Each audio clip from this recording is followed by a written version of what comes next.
Olá, você que é um cristão, você que é um religioso, você acha que a nossa regra de fé deve ser baseada na nova aliança? Ou será que o Antigo Testamento te instrui e te orienta sobre os aspectos e o caráter de Deus e que determina o seu modo de viver como um crente? Será que há uma superioridade na nova aliança? Afinal de contas, Jesus Cristo a revelou. E Paulo, ao comentar isso em 2 Coríntios, na carta de 2 Coríntios, no capítulo 3, o verso 6, diz o seguinte, note bem: Cristo é quem nos torna capazes de servir a nova aliança que tem como base não a lei escrita, mas o Espírito de Deus. A lei escrita mata, mas o Espírito de Deus dá a vida. No verso 9 diz o seguinte: a lei que condena as pessoas teve glória, porém muito mais glória tem o Espírito que traz a salvação. Por isso, a glória que antes era tão grande não é mais nada por causa da glória de agora que é muito maior. Será que nós hoje vivemos baseado no Novo ou no Velho Testamento? Será que o cristão deve se basear apenas no Novo Testamento? Afinal de contas, esta é a nova aliança? Será que é assim mesmo? Esta e muitas outras questões você acompanha agora, pois está no ar, Na Mira da Verdade.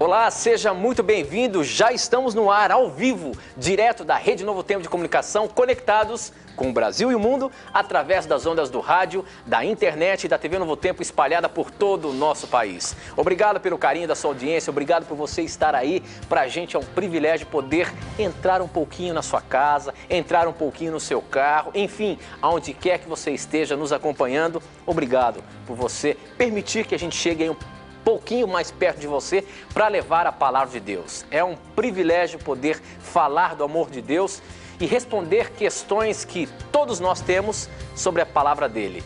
E tudo isso, neste programa, é respondido e esclarecido de acordo com a palavra dele, à luz da Bíblia Sagrada. Mas vamos começar o nosso programa hoje.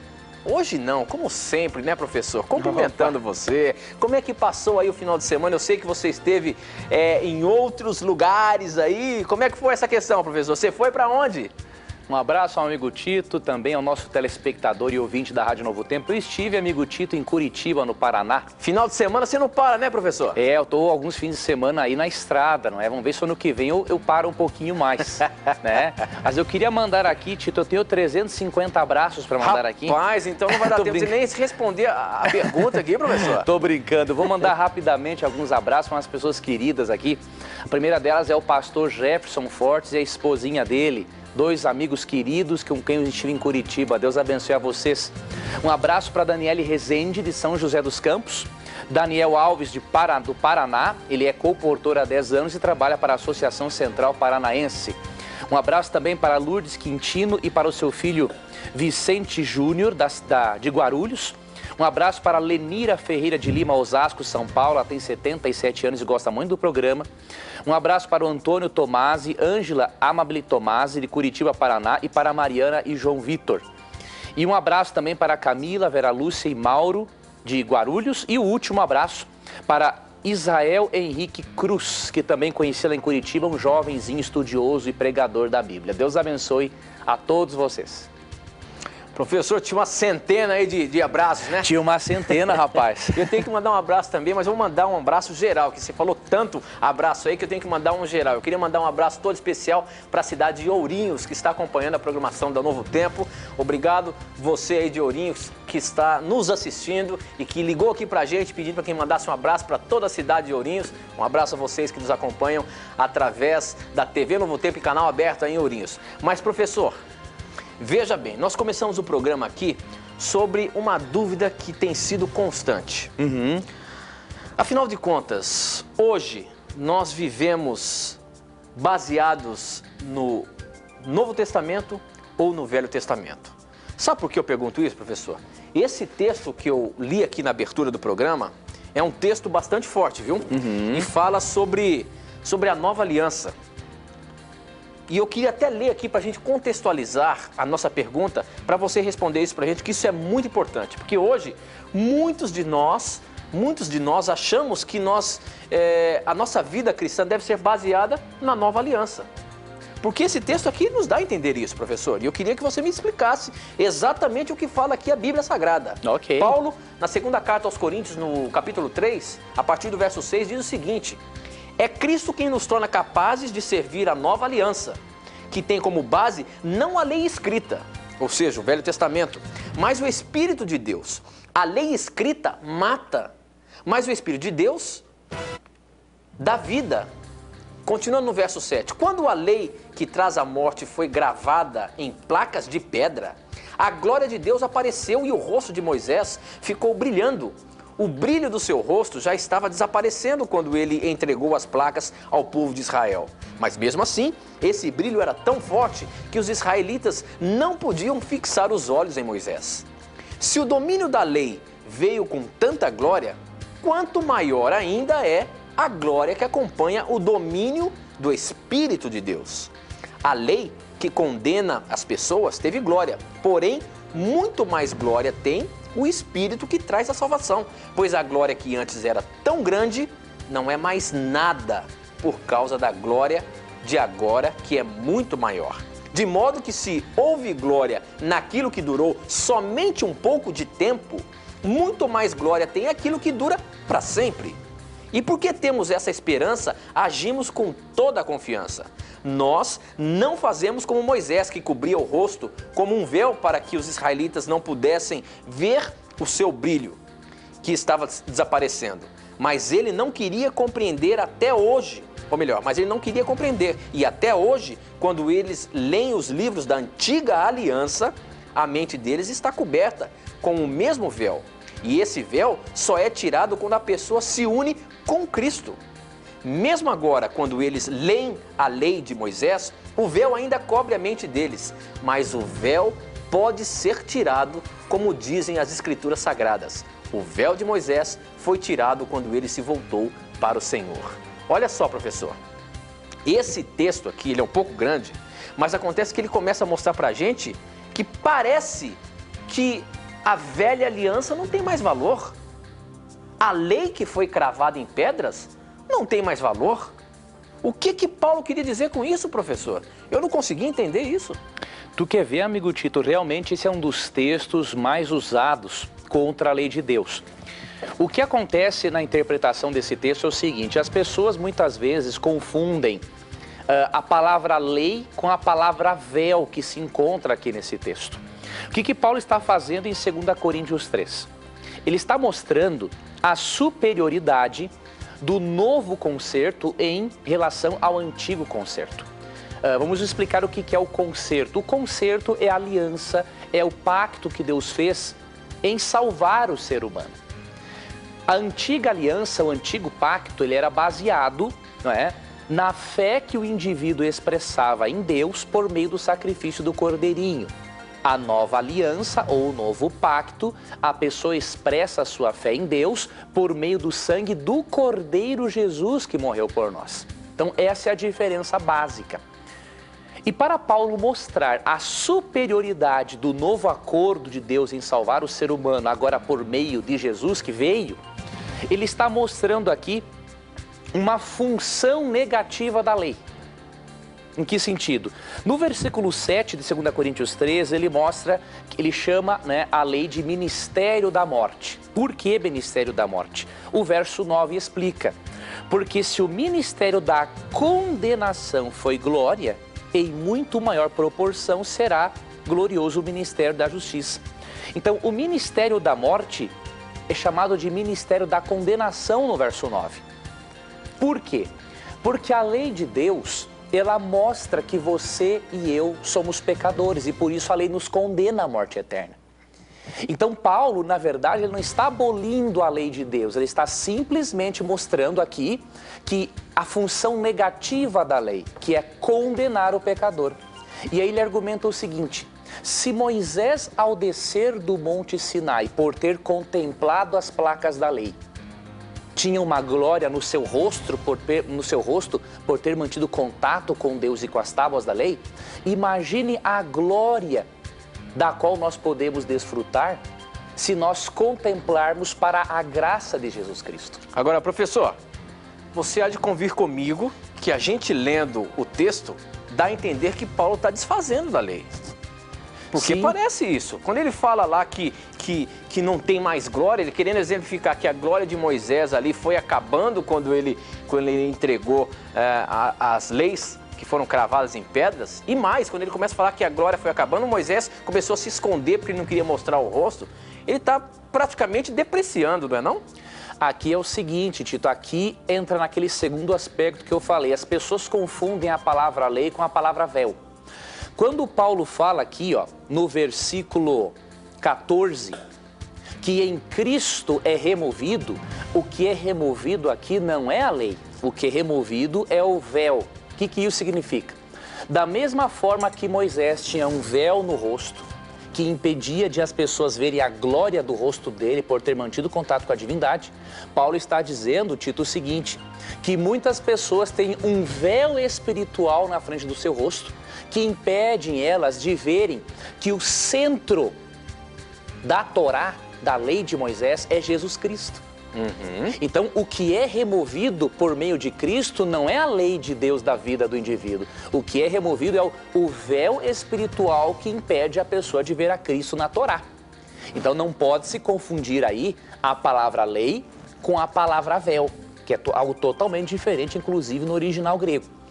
E quando nós vamos, Tito, para Romanos 7,12, que aí é um texto, Tito, que vai ajudar a entender esse aqui. Nós percebemos que Paulo, em outros textos, menciona a lei de forma positiva, né? E como nós já terminamos aqui o nosso primeiro bloco, eu vou deixar para ler Romanos 7,12 no outro bloco. E aí nós vamos fechar essa questão para que o nosso ouvinte, telespectador, possa entender esse assunto à luz da palavra de Deus. Muito bom, professor. O nosso programa está só começando, ainda temos que desvendar um pouco mais esse assunto. Não sai daí não, porque ainda tem muito mais e a gente volta já já.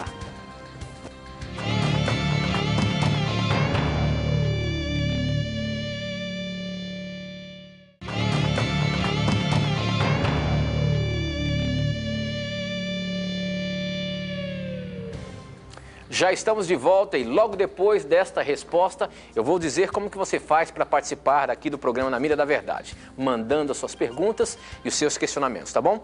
Bom, professor, você estava falando aí, comentando sobre a Nova Aliança e o Antigo Testamento, o Novo e o Antigo Testamento, e você ia ler um texto aí, por favor? Vamos ler Romanos 7,12 para vermos agora Paulo mencionando a lei de Deus de forma positiva, para nós fecharmos a questão. Em Romanos 7,12 ele fala assim: por conseguinte, a lei é santa e o mandamento santo, justo e bom. Perceba que aqui Paulo fala que a lei de Deus é santa, justa e boa. E não poderia ser diferente porque a lei, ela é um reflexo do caráter do legislador desta lei, que é Deus. Agora, em 2 Coríntios 3, realmente Paulo está destacando um aspecto negativo da lei, que é o quê? A mesma lei que é santa, justa e boa, ela condena o pecador, para que o pecador sinta a necessidade de Jesus Cristo. Então, quando Paulo apresenta a lei de uma perspectiva negativa, não é para abolir a lei, é para mostrar, né, que o ser humano é condenado por esta lei, a fim de que o ser humano sinta a necessidade do Salvador. E por isso, querido amigo da Rádio Novo Tempo e da TV Novo Tempo, em 2 Coríntios capítulo 3, Paulo não está abolindo a lei de Deus. Ele está destacando uma função da lei, que é condenar o pecador, para mostrar que a graça de Cristo é superior à condenação do pecador. E quando o verso 14 afirma que em Cristo o véu é removido, ele está dizendo o seguinte, que a pessoa que está com Cristo, ela tem aquele véu espiritual removido dos seus olhos, para que ela possa entender que Cristo é o centro da palavra de Deus. Eu tenho uma explicação mais detalhada de 2 Coríntios 3 no livro Na Mira da Verdade, né? Ali eu tenho uma explicação mais detalhada sobre o assunto para que você possa contextualizar ainda mais 2 Coríntios capítulo 3. Ok, professor Leandro. Bom, o próximo questionamento aqui que chegou por SMS é o seguinte. Antes de eu falar ele aqui, eu quero passar para você como que você faz para participar do nosso programa. Para você mandar a sua dúvida, se você é que tem uma dúvida aí sobre a Bíblia, se você tem uma dúvida sobre um assunto, sobre religião, alguma coisa que você não conseguiu entender ainda, que a palavra de Deus parece que não deixa claro, manda para a gente. Manda pra gente que ela vai ser respondida de acordo com a palavra de Deus e vai ser colocada na mira da verdade. Para você mandar a sua dúvida, basta mandar um torpedo SMS para 12 9156 6972. 12 9156 6972. Você manda a sua pergunta e eu recebo ela aqui na hora. Ou então, você pode acessar o nosso blog, novotempo.com/na mira da verdade. Você vai ver ali o nosso blog com muitos posts que o professor Leandro Quadros posta semanalmente. E você vai ver ali do lado direito que o programa está no ar. Você pode mandar a sua pergunta que eu recebo ela aqui online, ao vivo, tá? E ainda você tem uma nova maneira de participar do programa, fazendo parte da nossa rede no Twitter. O nosso Twitter é @naMiraDaVerdade. Se você ainda não está seguindo o nosso programa, não perca a chance agora. Entre lá, twitter.com/naMiraDaVerdade, passe a seguir a gente e você vai ter a oportunidade de mandar as suas perguntas também pelo Twitter, tá bom? Professor Leandro, Vamos, meu amigo. tem um torpedinho aqui interessante, rapaz. Eu quero ver isso aí, até parece que é brincadeira, mas não, o negócio é sério aqui, hein? Olha só a pergunta. A morte é um espírito, professor? Se é, se não é, então me explique como pode ela se apossar de várias pessoas ao mesmo tempo, sendo que ao mesmo instante em que que ocorre, que alguém morre num lugar, em outro lugar também perde a vida, outra pessoa perde a vida. Seria ela onipresente? Olha só, parece estranha a pergunta, mas o que eu queria fazer para você é o seguinte: a morte é um espírito? Porque existem muitas culturas que acham isso. A morte até é figurada em uma certa pessoa, não sei. Será que a morte é um espírito, professor? O que a Bíblia fala sobre isso? Não, na verdade, a morte, o que é a morte? A morte é a morte. É a criação de Deus ao inverso. Né? O que é isso? Em Gênesis 2, verso 7, né, nós percebemos o seguinte: quando Deus criou o ser humano, olha o que diz aqui. Então formou o Senhor Deus ao homem do pó da terra e lhe soprou nas narinas o fôlego de vida, e o homem passou a ser alma vivente. Então o que é a vida? A vida é a união do corpo mais o fôlego de vida, que é o espírito ou o princípio ativo de Deus, né, que entra no ser humano para lhe dar a vida. A morte é o processo ao inverso. Aqui em Eclesiastes, capítulo 12, versículo 7, é dito o seguinte. Diz o texto: e o pó volte à terra como era, e o espírito ou fôlego de vida, né, volte a Deus que o deu. Então a morte é isso. A morte não é um espírito, não é uma entidade pessoal, não é uma entidade consciente. A morte é a separação do corpo mais o fôlego de vida, ou o sopro, o ar, né, o alento de vida ou espírito, né, que procede da boca de Deus. Tá? Então, se em alguns momentos a Bíblia personifica a morte, é apenas para fins didáticos, não é? Mas a morte não é um ser pessoal de forma alguma. Você sabe que nos filmes de terror, parece que a morte é um negócio sobrenatural aí, né? Sim. E todo mundo tem medo da morte como um ser. Por isso que a pergunta foi lançada aí, Claro. colocada na mira, professor. Claro. Mas o próximo questionamento é o seguinte. Chegou pelo nosso blog e quem mandou foi a Ivone Ribeiro. Ela é de São Leopoldo, no Rio Grande do Sul. E ela diz o seguinte: gostaria de tirar uma dúvida. Sou católica, não terei salvação porque não sou batizada na água por imersão? E o batismo não tem que ser em um rio? Ou é válido o batismo em uma piscina de plástico, como tem algumas religiões batizando? Olha aí, professor. Ela foi sincera em dizer que ela não foi batizada por imersão, mas a dúvida dela é o seguinte: Se ela não foi batizada por imersão, quer dizer que ela está condenada, ela não tem salvação? Não tem salvação? E mais, um batismo obrigatoriamente tem que ser num rio? Ou pode ser em algum outro lugar? Muito obrigado à irmã Ivone, nossa irmã católica, por sua pergunta. É muito bom saber que você está acompanhando Na Mira da Verdade. Eu quero ler para você, irmã Ivone, um texto que é Atos 2:38. Depois que algumas pessoas ouviram a mensagem de salvação por meio do apóstolo Pedro, né? Pedro disse a essas pessoas o que elas deveriam fazer para serem salvas. Aqui diz o seguinte: arrependei-vos e cada um de vós seja batizado em nome de Jesus Cristo, para a remissão dos vossos pecados, e recebereis o dom do Espírito Santo. Realmente a Bíblia recomenda que, ao nos arrependermos dos nossos pecados, nós sejamos batizados como Jesus foi batizado. O batismo de Cristo é aquele realmente em que a pessoa é mergulhada na água. Você pode comprovar isso em João 3:13-16 e João 3:26 também. O batismo, ele é uma manifestação externa de uma transformação interna. É uma manifestação externa de uma aceitação interna de Jesus Cristo. E por isso é muito importante que você demonstre publicamente que você aceitou a Cristo como seu Salvador pessoal. Agora, há casos especiais, querida irmã Ivone, em que pessoas serão salvas, mesmo não tendo sido batizadas, porque a porta de entrada para o céu é Jesus Cristo. Ele é a porta de entrada para o céu. E um exemplo que eu posso lhe citar é o de Lucas capítulo 23, versos 42 e 43. Aqui, quando Cristo estava na cruz e ele foi morto ao lado de dois ladrões, um deles se arrependeu. E ele, no versículo 42, ele pediu assim: lembra-te de mim quando vieres no teu reino. E aí no versículo 43, Cristo afirma assim: em verdade te digo que hoje estarás comigo no paraíso. Não entrando na questão da imortalidade da alma, que não é o assunto agora, mas Cristo prometeu que esse ladrão seria salvo. E esse ladrão não pôde descer da cruz para ser batizado. Apesar do batismo ser muito importante, ele é uma evidência externa de que nós aceitamos a Cristo internamente. A porta de entrada para o céu é Cristo, não o batismo. Portanto, se Deus está lhe revelando verdades novas, aceite essas verdades, querida irmã Ivone. Inclusive o batismo por imersão. Porque Deus quer firmar um casamento espiritual com você.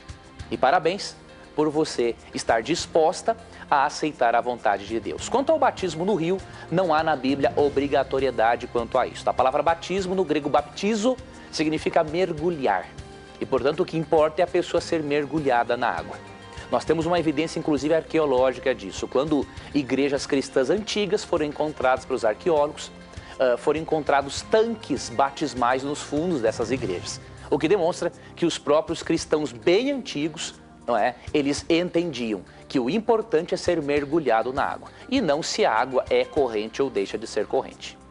Ok, professor. Bom, nosso tempo está correndo, mas eu tenho ainda mais uma pergunta aqui do nosso blog.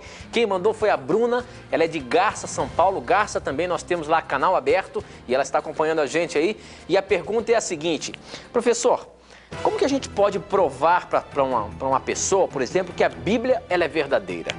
Como que as histórias da Bíblia ali não são histórias da carochinha, como eu sempre falo aqui? Como que a gente pode mostrar isso para uma pessoa? Que a Bíblia é um livro verdadeiro e foi escrito orientado por Deus.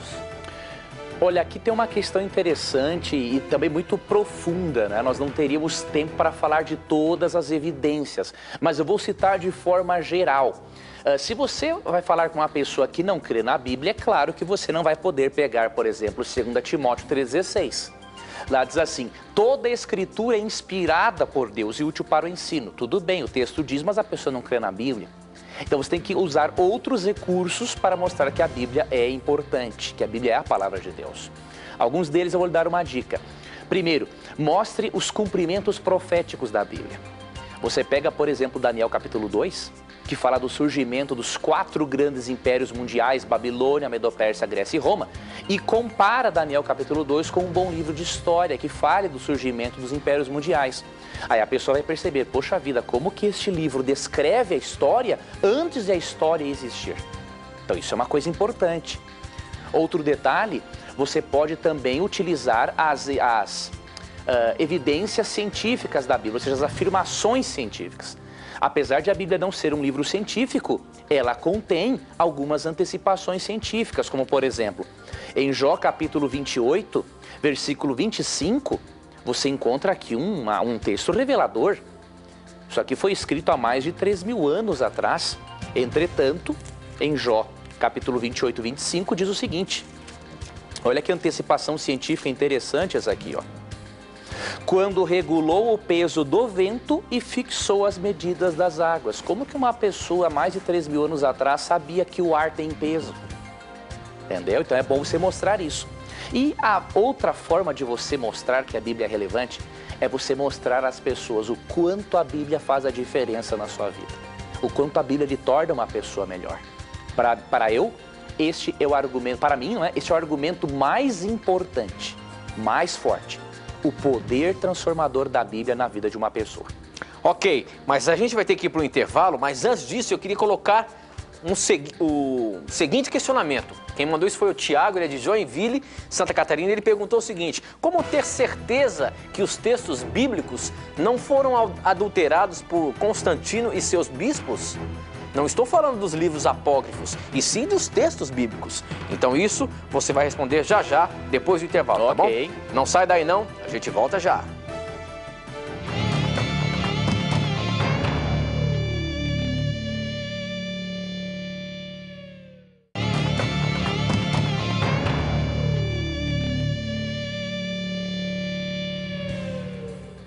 Já estamos de volta ao vivo, agora são 21 horas e 34 minutos. Se você está zapeando a sua televisão aí, chegou na TV Novo Tempo, está acompanhando o programa Na Mira da Verdade. Esse é um programa de perguntas e respostas bíblicas. Se você tem alguma dúvida, se você tem alguma pergunta sobre a Bíblia, manda pra gente que são respondidas à luz da Palavra de Deus. Não tenha preconceito, pergunte o que você quiser. Se você tem dúvidas sobre religião, se você tem dúvidas sobre algum assunto teológico, alguma coisa que você acha relevante, que você não conseguiu entender, ou que você pensa que é uma coisa, será que não é outra? Então manda pra gente o seu questionamento, que será colocada na mira da verdade e respondido de acordo com a palavra de Deus. Professor, nós estamos falando aí antes do intervalo sobre essa questão da veracidade da palavra de Deus. Você falou na pergunta anterior sobre a veracidade, como a gente pode provar para uma pessoa que a Bíblia foi um livro inspirado por Deus. Mas agora o questionamento é o seguinte: como ter certeza que os textos bíblicos não foram adulterados por Constantino e seus bispos? Ele não está falando aqui sobre os livros apócrifos, não, e sim os textos bíblicos. Mas por que ele cita aqui Constantino, professor? Quem foi Constantino e ele tinha alguma autoridade para mexer na palavra de Deus, por exemplo? Constantino foi um imperador romano, não é? Pagão, foi assim o responsável pelo primeiro decreto dominical na esfera civil, né, em que obrigava os cristãos a não trabalharem no domingo, lá pelo ano 321 depois de Cristo. Constantino, ele participou de alguns concílios, não é? Para poder, ele que uniu o Império Romano com o cristianismo para formar o catolicismo romano. Só que as pessoas pensam que Constantino, por ter participado de alguns concílios, ele talvez tivesse tido uma influência na escolha de livros da Bíblia, inclusive na adulteração de alguns textos. Entretanto, isto é impossível, porque quando Constantino uniu o Estado com a Igreja, a lista de livros da Bíblia, tanto do Antigo quanto do Novo Testamento, já estavam feitas há muito tempo antes, né? Então, até o século I ali, uns 200 anos antes de Constantino, com certeza todos os livros já estavam fechados. Então, ele não alterou livro algum da Bíblia. Agora, nós temos, além dessa garantia histórica, nós temos uma garantia divina e outra arqueológica. A garantia divina de que a Bíblia que nós temos hoje não foi alterada por Constantino, nós encontramos em pelo menos 2 textos. Em Isaías capítulo 40, verso 8, o próprio Deus diz assim: seca-se a erva e cai a sua flor, mas a palavra de nosso Deus permanece eternamente.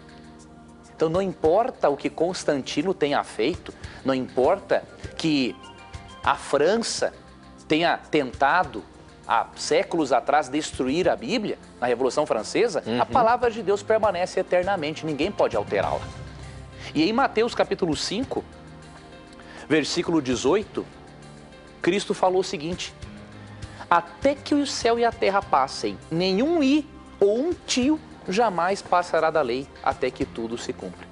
Cristo garantiu que enquanto existir céu e terra, nem um i, nem um tio, nem um acento, o ser humano poderá tirar da palavra de Deus, sem que as outras pessoas não possam saber, é claro, né? Então, essa é a garantia divina. Jamais Deus iria permitir que o seu veículo de transformação do ser humano, que é a Bíblia, fosse adulterado. Se tivesse sido adulterado este livro, tantas pessoas não teriam sido transformadas por este livro. Esse livro transforma porque ele não é um livro simplesmente humano, é a palavra de Deus. E a evidência arqueológica que nós podemos apresentar é de que quando você pega papiros, que são cópias dos escritos bíblicos bem antigos com os mais recentes, você percebe que o texto é o mesmo. Porque os escribas judeus, maçoretas, essênios, foram fiéis ao copiar a Bíblia. Então você tem evidências de sobra. Acima de tudo, o poder transformador que a Bíblia exerce na vida das pessoas. Ok, professor, muito boa resposta, mas agora aqui tem um torpedo que diz o seguinte: depois da vinda de Jesus, haverá outra chance de salvação? Depois que nosso Senhor Jesus voltar pela segunda vez aqui, aqueles que não foram salvos, será que eles vão estar passando por um momento ali, quem sabe no milênio, se preparando para ter a oportunidade de ser salvo pela terceira vez que Jesus voltar aqui? Será que isso vai acontecer, professor? É assim? Biblicamente, amigo Tito e querido ouvinte da Rádio Novo Tempo, biblicamente não. A oportunidade de salvação é apenas nesta vida. Eu vou apresentar alguns textos para provarmos isso. O primeiro deles, Hebreus 3,13, que diz assim... Mas espera um pouquinho, você fala biblicamente não, mas existe alguma outra maneira sem ser na Bíblia? Não, eu digo biblicamente, não é? A prova comprova que não existe isso. De acordo com a Bíblia, não existe salvação, né, depois da morte, certo? Da morte, depois da vinda de Jesus. Isso, não existe, né? A salvação é hoje. O que diz aqui Hebreus 3,13? Pelo contrário, exortai-vos mutuamente cada dia, durante o tempo que se chama hoje, a fim de que nenhum de vós seja endurecido pelo engano do pecado. Esse texto afirma que o indivíduo deve se arrepender hoje e não deixar para depois, porque deixar para depois é muito perigoso, porque o coração se endurece pelo pecado. Quando nós vamos, por exemplo, em 2 Coríntios, capítulo 6, versículo 2, lá o apóstolo Paulo diz que hoje é o dia da salvação. E quando nós vamos a Apocalipse 21, versículo 11, um pouco antes de Cristo voltar, depois que ele terminar de julgar todo o ser humano, o texto em Apocalipse 21, 11, diz o seguinte, ou melhor, 22, 11. Continue o injusto fazendo injustiça, continue imundo ainda sendo imundo, o justo continue na prática da justiça e o santo continue a santificar-se. Ou seja, chegará um tempo em que todos os casos terão sido decididos. E quando Cristo voltar, é para dar a recompensa a cada um. Então, se ele vem dar a recompensa a cada um, de acordo com Mateus 16, 27, o destino já foi decidido e, portanto, não haverá outra oportunidade de salvação a não ser nesta vida. Ok, professor. Um outro torpedinho diz o seguinte: existe algum momento onde, depois de aceitar Jesus e nos batizar, sermos riscados do livro da vida? Olha só, a Bíblia nos orienta e nos mostra quando nós aceitamos Jesus como nosso Salvador pessoal, quando nos batizamos, o nosso nome é escrito no livro da vida. Agora, após tudo isso, existe ainda alguma maneira ou existe algum risco do meu nome ser riscado do livro da vida, professor? Amigo Tito, essa pergunta é muito importante porque há alguns cristãos que acreditam na chamada graça irresistível de Deus, ou seja, quando Deus decide salvar o indivíduo, não adianta, o indivíduo pode berrar, sapatear, ele não conseguirá se perder. Isso não é a mesma coisa que a predestinação, por exemplo? Tem a ver com a doutrina diabólica da dupla predestinação. Opa! Agora, quando nós vamos à Bíblia, nós percebemos que isso é uma heresia sem tamanho. Aqui em 1 Coríntios 10, 12 diz assim, aquele, pois, que pensa estar em pé, veja que não caia. Ora, se eu posso cair, isso significa que mesmo eu tendo aceito a graça de Cristo, eu posso negar essa graça. Mas vamos mais além. Será que o nome pode ser riscado do livro da vida? Vamos deixar que o próprio Deus responda, né? Porque aqui no programa, Tito, na Mira da Verdade, Sim. quem fala é a Bíblia. Exatamente. O que o Leandro fala não importa nada. Agora, se a Bíblia diz, ótimo. Deus fala aqui em Deuteronômio, ou melhor, em Êxodo. Vamos ver aqui se é Êxodo 33. Tem um texto em que Deus fala, em que a pessoa, eu acho que é Números, em que a pessoa pode ser riscada assim do livro da vida. Vamos ler aqui, Êxodo, Levítico, Números. Vamos ver se é Números mesmo. O próprio Deus falando.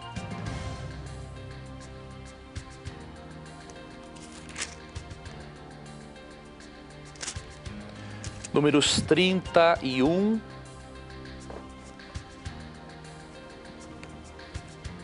Vamos ver, vamos voltar para Êxodo aqui. Acho que é Êxodo 32. Êxodo 32, 32 e 33. Aqui está o texto. Êxodo, qual capítulo? Capítulo 32, Tito, versículos 32 e 33. Ok. Será que o nome de uma pessoa pode ser riscada do livro da vida, que é o livro que tem o nome das pessoas que serão salvas? Vamos ver aqui. Agora, pois, perdoa-lhe o pecado. Ou se não, risca-me, peço-te, do livro que escreveste. Aqui é Moisés falando para Deus, olha, Senhor, perdoa o pecado do povo de Israel. Se o Senhor não perdoar o pecado deles, risque-me do seu livro. Veja a preocupação que Moisés tinha nesta intercessão pelo povo, que tinha pecado gravemente. E no verso 33, Deus responde essa pergunta que liquida com a teoria calvinista. Diz assim, riscarei do meu livro todo aquele que pecar contra mim. Ou seja, se eu aceito a graça de Cristo e um dia eu decido abandonar a Cristo porque Deus não me leva para o céu pelo colarinho, o próprio Deus diz que se a pessoa pecar contra ele e não se arrepender, ele vai riscar do livro da vida. Então quer dizer que existe sim a possibilidade do meu nome ser riscado do livro. Existe, Tito. A graça de Deus, ela é irresistível, mas ela só continua irresistível se eu não continuar resistindo a essa graça no meu coração. Agora, existe a possibilidade de novamente meu nome ser escrito? Existe. Se, por exemplo, hoje, digamos que hoje no juízo divino, que já começou no céu, Deus viu que o Leandro Quadros está perdido.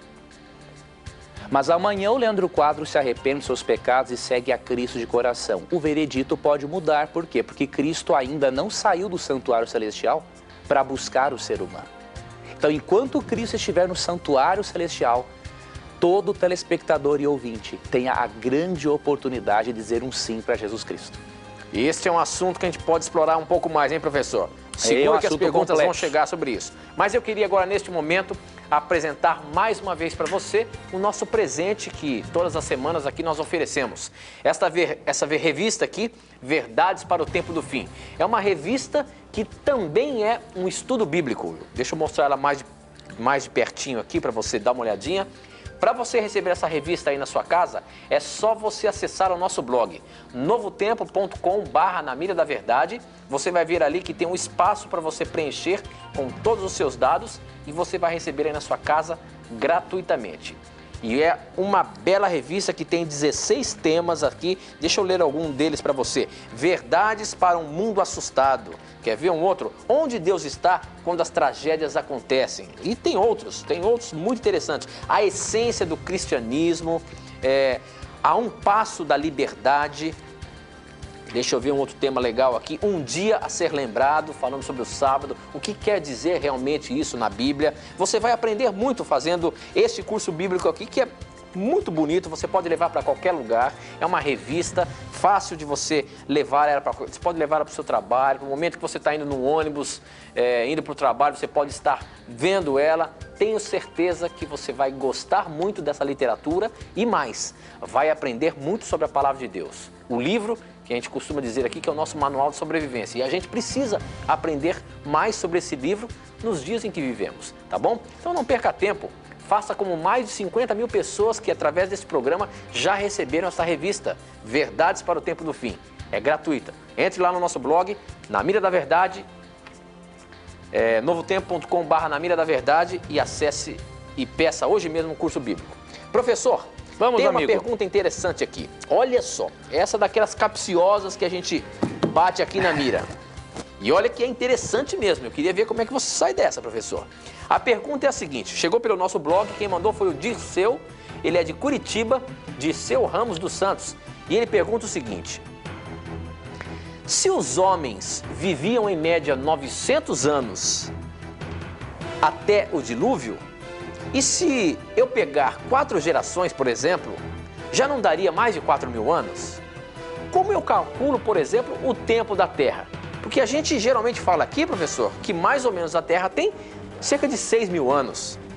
Mas se a gente for ver lá os antediluvianos, que viviam 900, 700, 600 anos, 4 gerações dá 4.000 anos já. Será que não está errado esse cálculo não de 6.000 anos a Terra, professor?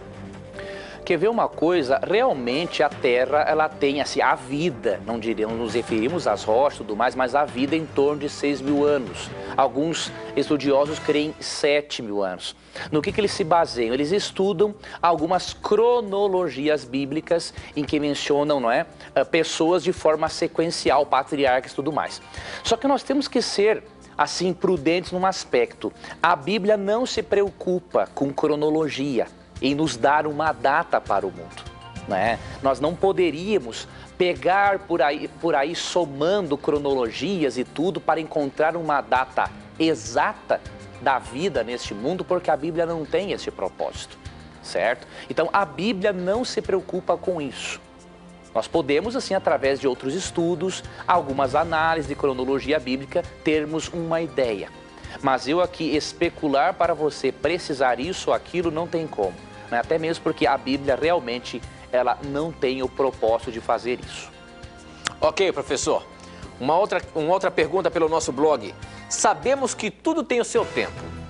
E o tempo de Deus não é igual ao nosso. Mas quanto tempo deve durar uma provação até que chegue a bênção? Olha aí, professor. Todos nós temos provações.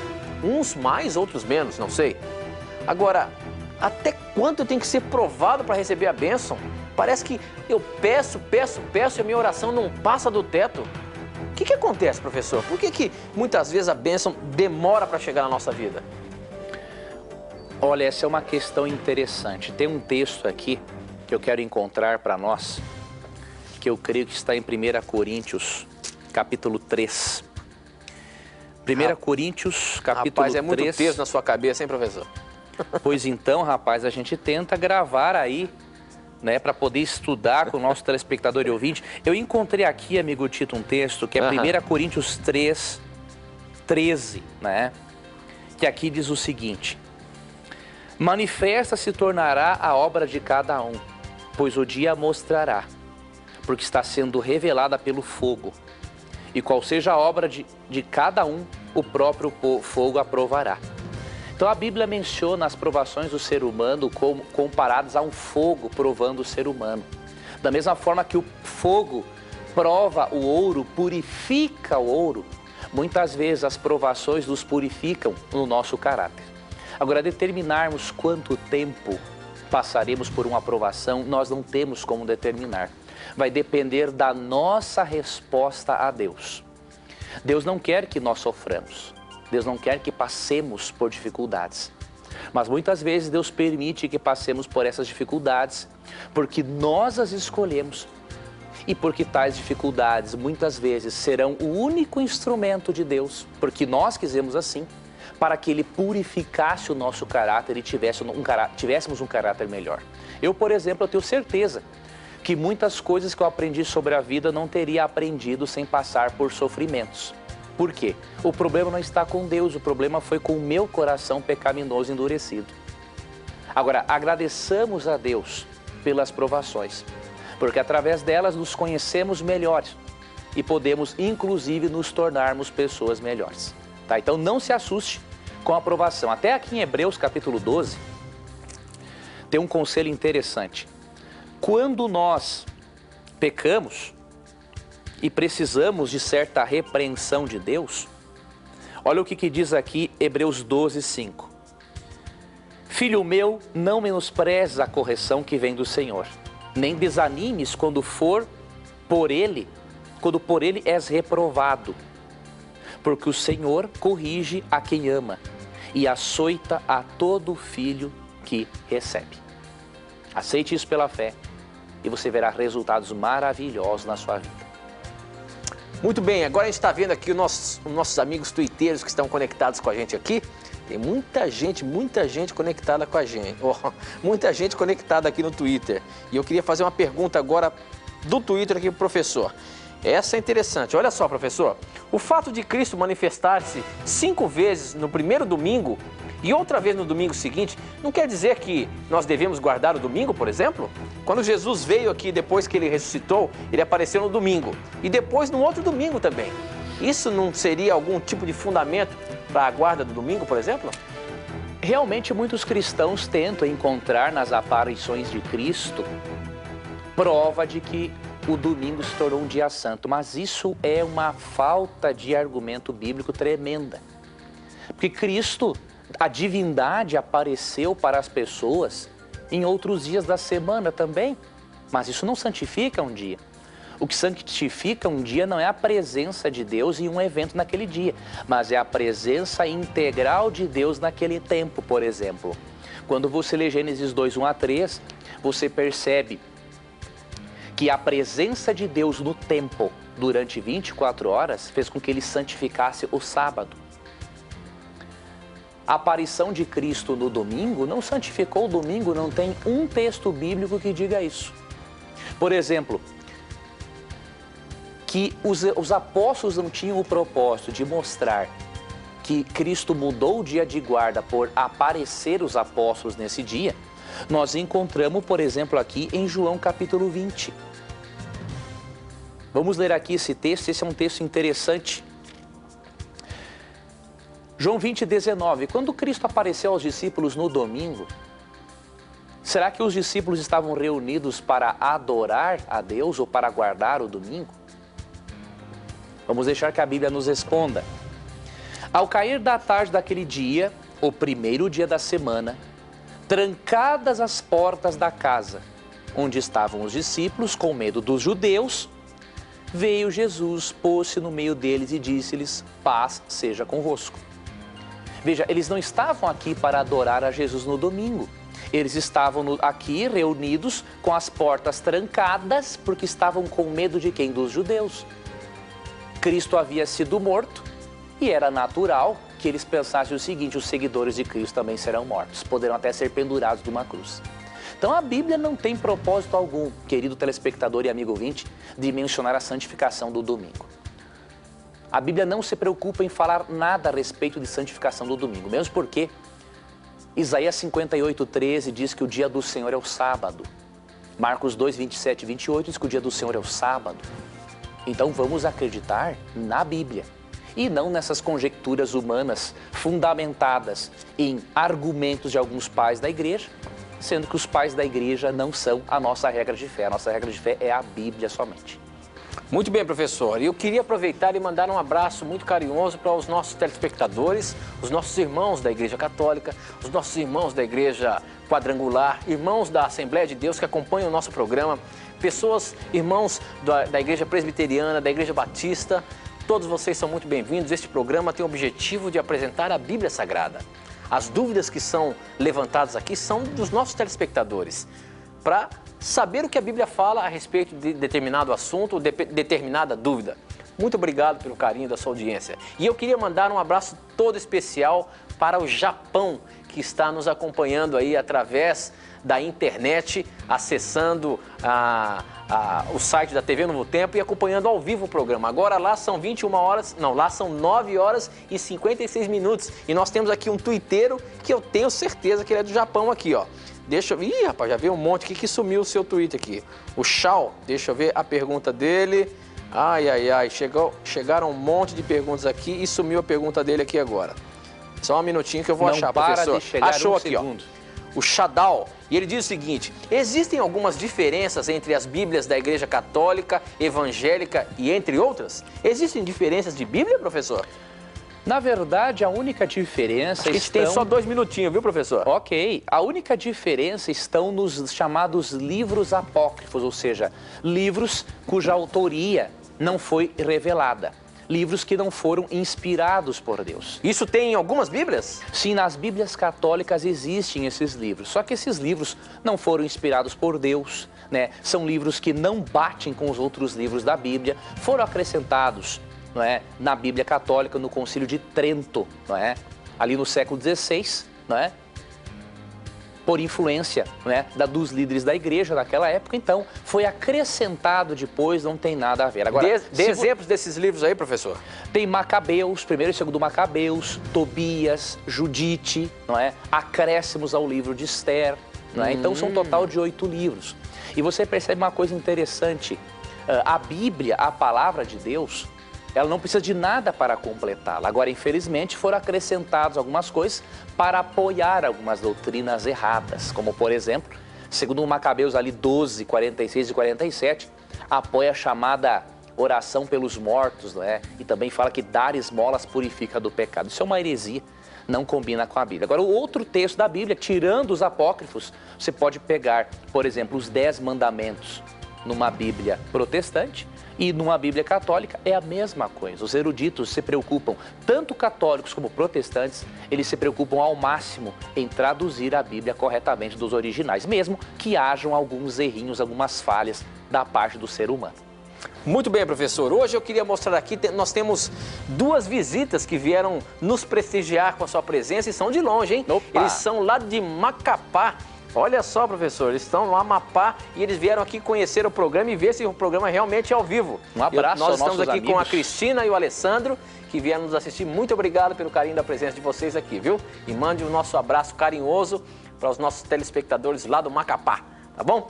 Professor, infelizmente nós chegamos ao final de mais um programa. Rapaz, passou rápido. Mas você respondeu muitas perguntas, isso aí. A gente fica assim feliz em poder aprender contigo as palavras que a Bíblia Sagrada tem para nos orientar, viu, professor? Obrigado aí mais uma vez. Obrigado, meu amigo, por sua companhia de sempre. Deus continue abençoando a sua espiritualidade. Digo isso porque hoje, ao chegar no novo tempo, encontrei o Tito de joelhos orando a Deus, pedindo a bênção sobre o programa. Deus abençoe a você, verdade, amigo Tito, como por você entregar a sua vida a Deus sempre. Deus abençoe o nosso telespectador, nosso amigo ouvinte.